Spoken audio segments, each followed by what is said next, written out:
大家好，我是天宝哥，欢迎观看一周头条。星期一，新加坡知名电子城突发火灾，现场浓烟滚滚，情况危急。说到火，从小我妈就跟我说，玩火尿炕。我觉得这都是恐吓他人惯用的套路，就是如果你做了我不希望你做的事，你就会经历你不希望发生的事。说起来很绕嘴，就像再不听话我打你屁股，如果报警我们就撕票这种。我就不信邪。这不，昨天在酒店不小心把床单烧了2洞，酒店经理说1个洞200，然后我用打火机烧成了1个洞，然后我们就打了起来。星期二，新加坡父亲节惨案，父亲捂死2岁女儿。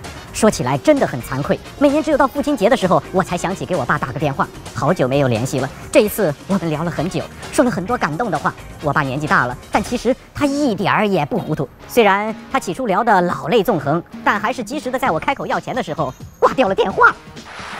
星期三，全球大学排行出炉，新加坡2所大学并列亚洲第1，清华碾压耶鲁。咱中国人上大学啊，就喜欢看排名。你们知道这个排名是怎么来的吗？大多是这所学校教授所写的论文的论文水平排名。举个例子，比如说我们村搞个大事儿，大到什么程度呢 ？CCTV 新闻联播给播了，厉害了吧？这个就记10分。CCTV 没播，省电视台给播了，就记8分。如果大台没播，只是你们村里的大喇叭给广播了一下，也就2分。明白了吧？你们村1年搞的所有的大事情，电视台播出的积分总和就是你们这个村的排名，所以跟你毕业后赚多少钱没多大关系。如果有关系的话，杭州师范学院早成亚洲第1了。星期四，重大消息，新加坡全岛免税日来了。千万别以为啊促销啊打折呀免税了就省钱，其实啥都不买才最省钱。昨天我老婆从早忙到晚，腰酸背痛的跟我说，所有东西都搬上车了，老公你处理一下就行了。我要说啊，这些年啊真是辛苦我老婆了，总是把脏活累活抢着干完，而我却只负责最后最轻松的那一步。我接过手机啊，2万多，老婆这回购物车怎么这么多呀？老婆苦口婆心的算给我听。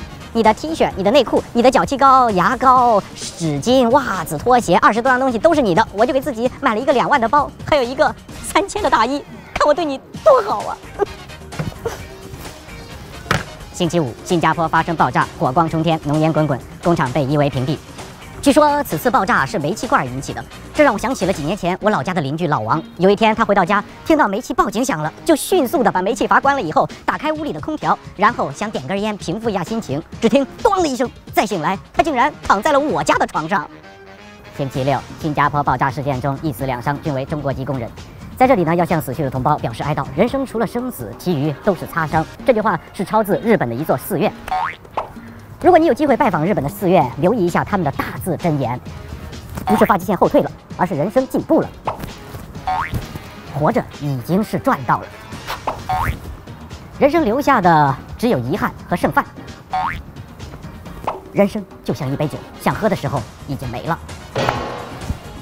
怎么样？这些寺庙的标语虽然简单直白，但对人生生死却有着犀利的洞察，让人茅塞顿开，醍醐灌顶，心服口服。感谢观看一周头条。以上您看到听到的所有言论属于天宝哥所扮演的天宝哥，与天宝哥本人立场无关。如有雷同，怎么可能？我们下期再见，拜拜。